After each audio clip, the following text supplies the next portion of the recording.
You know, I talk about this a lot, my 35-pound weight loss. So I am always curious as to what other women eat or cut out of their diet in order to drop their pounds. I'm back here with Peg Bradford, who's lost the 75 pounds the good old-fashioned way, which I love. No gym, no going to the gym like a crazy person, no four-letter word of diet. You created your own plan, really, Peg. Yes, I did. Can you show Basically, me? it's everyday food. The only thing that I cut out was soda. That's first and foremost. Instead, I drank Poland Spring sparkling water, Diet Snapple, and I drink Propel Zero.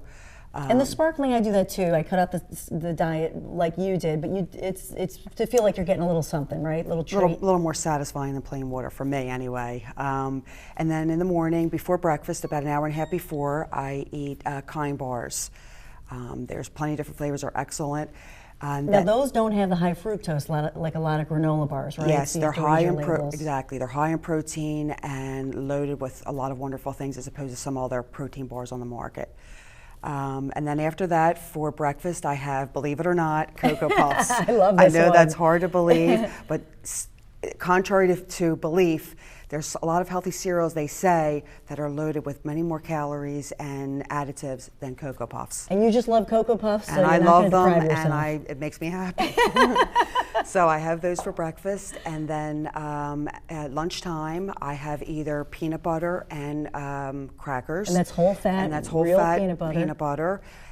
Or I have a Thomas's Thin bagel with lettuce and low-fat cheese, and I put spray butter on it. And I have that for lunch, and in the afternoon, if I get hungry about 3 o'clock, I have fat-free cottage cheese, and I sprinkle it with ground cinnamon, which is excellent for you. It's great for your metabolism, cholesterol, etc. It's excellent. And then for dinner, I have actually Tyson chicken. It tastes like fried chicken. And you always loved fried chicken. I so always loved it, but this is more all natural, and I bake it, and I have it with vegetables. And as you can see by the plates, that's been a big part of my success. Is I have the meats on a smaller plate and my vegetables and salads on a bigger plate. So you would actually eat this much broccoli? It used to be reversed. I would have all the meat on the one, and I would have a little tiny bit of vegetables and a lot of bread.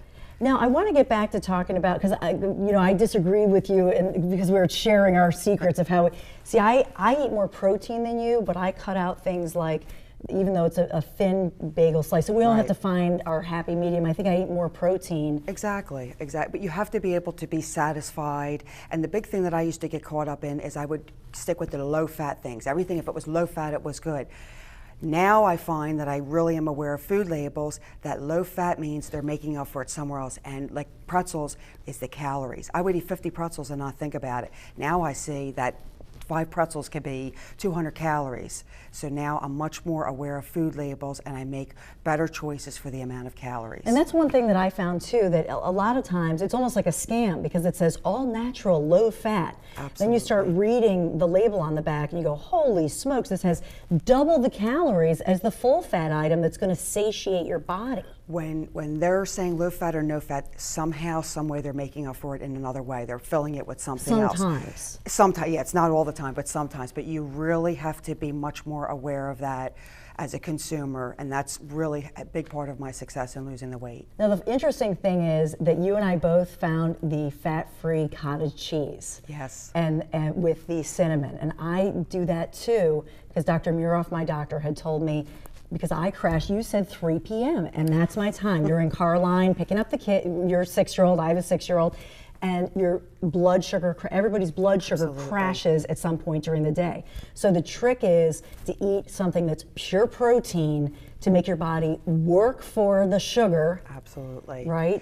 And I go for that, and if I need to, I take another protein bar in the afternoon, if I have to. I take it in stages, hour by hour, but it's, like you said, it's important to keep your blood sugar up, and, otherwise you're going to grab that candy bar, you're going to grab for something, and with me, once I started, I never stopped. See, and I think that's critical too, that you have your Cocoa Puffs in the morning as opposed to that 3 p.m. Because when I first heard Cocoa Puffs, I'm like, what? She's going cuckoo for Cocoa Puffs. But now I get it. And it makes you feel good. It's your thing. But you're not doing it at a time in the day that's going to make your blood sugar crash and make you hungry. Exactly. If I waited till later in the day and I started out with some kind of food I didn't like, that would just set the rest of my day in a bad tone. Now, what about your daughter? Because we both have 6-year-olds. I feel like a short order cook sometimes at home. I mean, do you inspire her with this? I mean, she eats a little bit of this and that. More inspiring to her is the fact that I do the steps, and she likes to wear a pedometer, and she likes to do a certain amount of steps. She's always on the move like me. That makes me happy. So you're just now when you're eating your final treat, and I love this. Share your final treat with us. My final treat every night since I started this journey, I eat a full cup of Turkey Hill ice cream, and I top it with whipped cream. And I've done this from the start. It's so my you reward. lost 75 pounds, but you got to eat ice cream every night. Yes, and I do it at 8 o'clock at night, where some people say you can't eat past 5, 6 o'clock at night. That's not true. I eat that 8 o'clock every night, and I was able to lose the weight. You are a rock star. I want to ask you too about because you're an inspiration. I had mentioned that we connected on Facebook over a year ago. My husband Larry actually said, you have to meet this Peg. You have actually created a support group where you reach out to people and they reach out to you. Yes, I mean, I know how I felt, very alone, and I don't want anybody else to feel like that. And with the help of Facebook, I was able to reach out to people with the same situations as I am and the same challenges, and we have an amazing support group of 3,700 members from around the world, and we help each other and support each other on a daily basis. So really for you said you take it hour by hour. That's now, right? I mean, hour by hour and day by day. And people think because I lost the weight, if I wake up today and it's not a good day, tomorrow is a new day. And for the rest of my life, I'm going to have to watch my weight. But this is something that I can follow the rest of my life, a lifestyle change. Yeah, I'm with you. A new day, a new dawn. Next, I'm going to share my famous low-cal, low-fat, very healthy turkey chili. Awesome. So I want to make some for you. Can't wait.